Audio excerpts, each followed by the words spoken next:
दोस्तों, आप सभी बच्चों के लिए मैं यहाँ पर लेकर उपस्थित हो चुका हूँ प्रथम मॉडल सेट पेपर, जो कि आप लोगों की त्रैमासिक परीक्षा एमपी बोर्ड के लिए बहुत ही ज़्यादा लाभदायक साबित होने वाला है।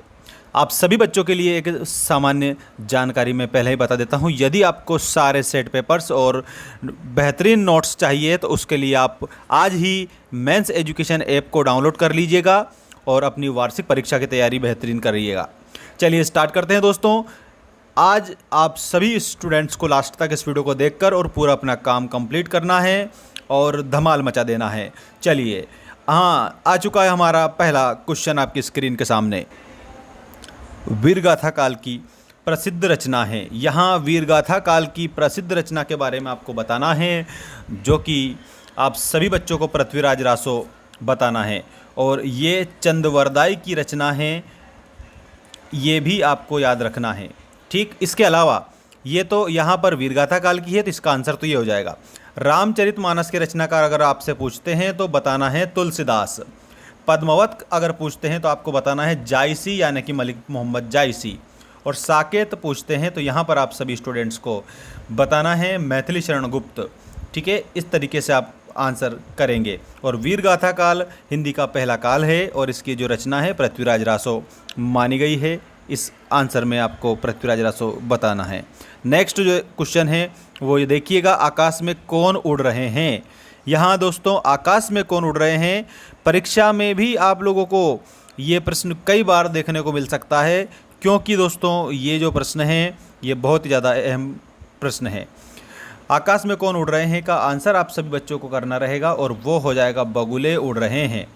भक्तिन कहाँ की रहने वाली थी। कमेंट करके भी आप सभी स्टूडेंट्स आंसर कर सकते हैं, ताकि मुझे लगे कि आप कुछ कर रहे हो।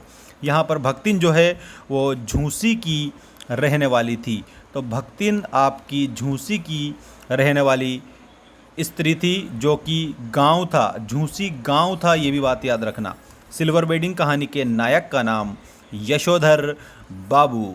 यशोधर बाबू की 25वीं शादी की सालगिरह को सिल्वर वेडिंग के रूप में जाना जाता है। और ये पार्ट बहुत इंटरेस्टिंग है, अच्छे से आप इस पूरे चैप्टर को ज़रूर एक बार पढ़ लीजिएगा। देखिए नेक्स्ट क्वेश्चन, कहानी का पहला तत्व होता है, तो बिन कथानक कहानी का क्या फ़ायदा। तो सबसे पहला तत्व हमारी कहानी का कथानक होता है, ये आपको सभी बच्चों को याद रखना रहेगा। ठीक है, अगला प्रश्न है, उर्दू और फारसी की छंद शैली क्या कहलाती है। यानी कि जिसमें उर्दू के शब्द भी हो और इसके अलावा फारसी के शब्द भी हो, तो यहाँ आपको आंसर करना रहेगा दोस्तों रुबाई। रुबाई कहलाती है और रुबाइयों के लेखक हमारे इस पाठ्यक्रम में आए हुए हैं फिराक गोरखपुरी। फिराक गोरखपुरी, इस तरीके से आपको इसको बताना रहेगा। इसके बाद में साथियों, आपका रिक्त स्थानों की पूर्ति कीजिए वाला प्रश्न आ चुका है। देखिएगा यहाँ पर हरिवंश राय बच्चन की प्रथम कृति थी, तो हरिवंश राय बच्चन की प्रथम कृति के रूप में आप सभी स्टूडेंट्स को बताना है तेरा द्वार। नेक्स्ट है फांसी, जिनेंद्र कुमार का प्रसिद्ध है, तो ये कहानी संग्रह है। कहानी संग्रह है, फांसी कहानी संग्रह होगा जिनेंद्र कुमार का। और जिनेंद्र कुमार ने बाजार दर्शन नामक पाठ लिखा है, जो हमारे क्लास 12th में आया है और हमें बताता है कि जब आवश्यकता हो तभी हमें बाजार जाना चाहिए, नहीं तो बाजार की चकाचौंध में हम फंस जाएंगे और नुकसान कर बैठेंगे। चलिए अगला क्वेश्चन, जूझ कहानी लड़ते जूझते किसान मजदूरों के की झांकी है, तो किसान मजदूरों के संघर्ष की झांकी है। अगला है रेडियो नाटक में नहीं होते हैं, तो रेडियो नाटक में दृश्य नहीं होते हैं, दृश्य नहीं होते हैं। ऐसे शब्द जो क्षेत्र विशेष में बोले जाते हैं कहलाते हैं, तो वो क्षेत्रीय शब्द कहलाते हैं, क्षेत्रीय शब्द।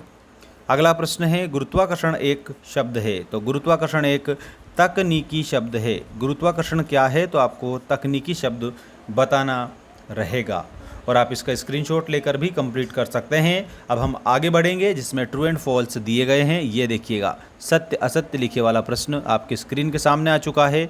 सभी बच्चे चैनल को सब्सक्राइब करके रखें और क्लास 12th वाले सभी दोस्तों के साथ शेयर कर दें, क्योंकि ये सब के लिए महत्वपूर्ण प्रश्नों की सीरीज चल रही है। दिवाली पर गुड़ के खिलौने खरीदे जाते हैं, तो इसमें असत्य आप लिखेंगे। इसके बाद में एकांकी दृश्य काव्य का रूप होता है, ये बात बिल्कुल सही है। और श्रीस अद्भुत अवधूत है, तो ये भी आपको सत्य लिखना रहेगा। सोंदलगेकर मास्टर कविता बहुत ही अच्छे ढंग से पढ़ाते थे, तो भाई सोंदलगेकर मास्टर सही तरीके से कविता पढ़ाते थे, जैसे कि मैं आप लोगों को पढ़ाता हूँ इस तरीके से। भाषा विचारों की अभिव्यक्ति का माध्यम ही नहीं, स्वयं विचार करने का सशक्त या विचार करने का साधन भी है, सशक्त माध्यम भी है। तो इसमें आपको सत्य वचन बताना है।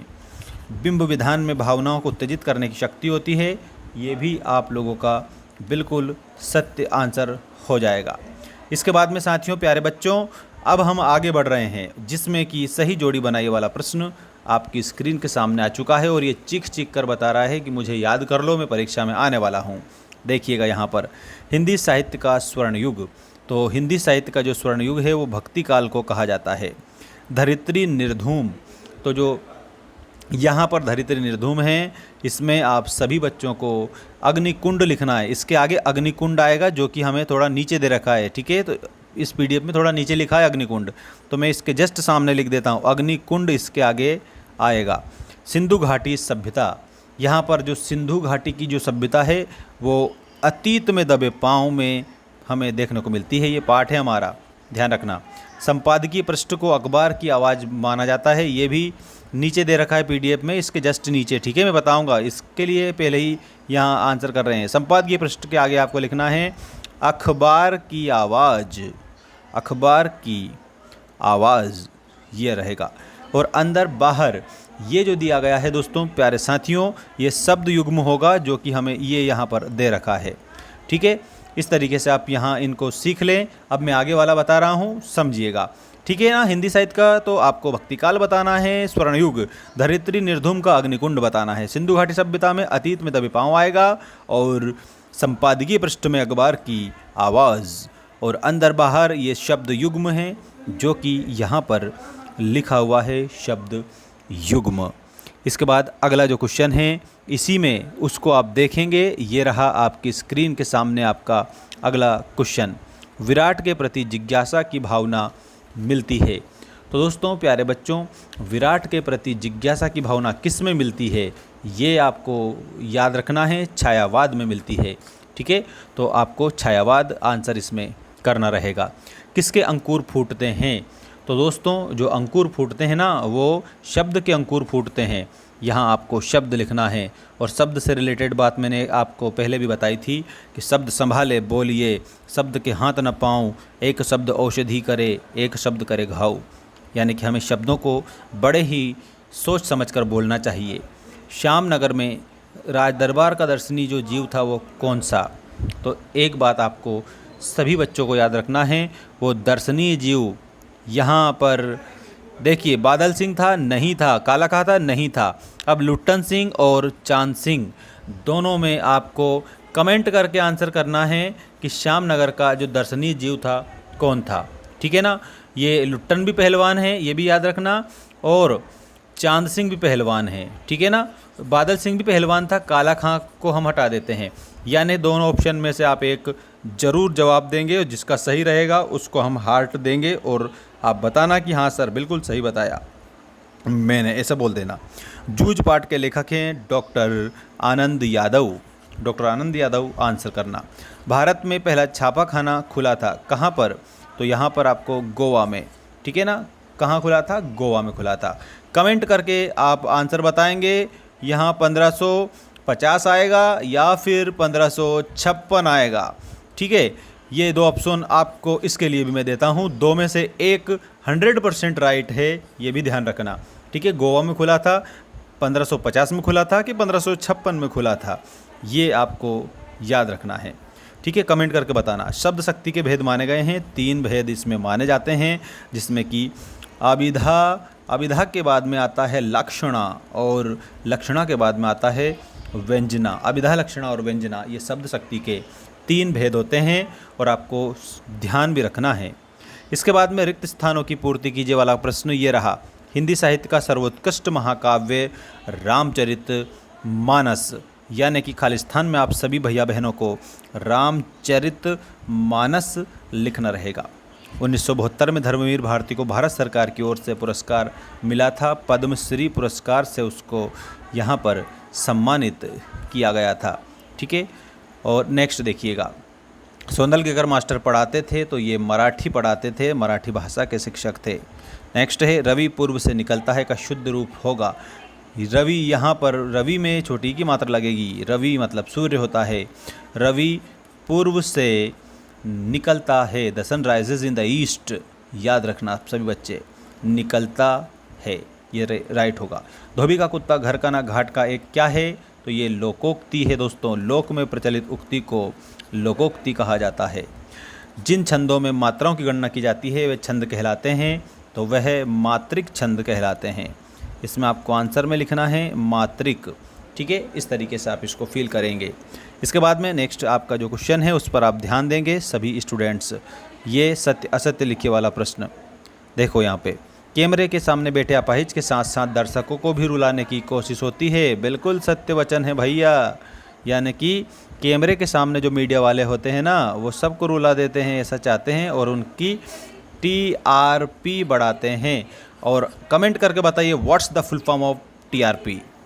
किशोरी लाल गोस्वामी की इंदुमती पहली कहानी है, ये आपको बिल्कुल सत्य बताना रहेगा। इंदुमती पहली कहानी है किशोरी लाल गोस्वामी की। ऋषि मुनियों ने दान को सबसे ऊंचा स्थान दिया है, तो दोस्तों ये बात भी आपको सही याद रखना है। पत्नी बच्चों को यशोधर बाबू का रोज़ मंदिर जाना अच्छा लगता था, तो यहाँ पर उनका रोज़ मंदिर जाना भी अच्छा नहीं लगता था। कहानी का नाट्य रूपांतरण असंभव है, तो इसमें आपको असत्य लिखना है। भाई कहानी का नाट्य रूपांतरण कर सकते हैं।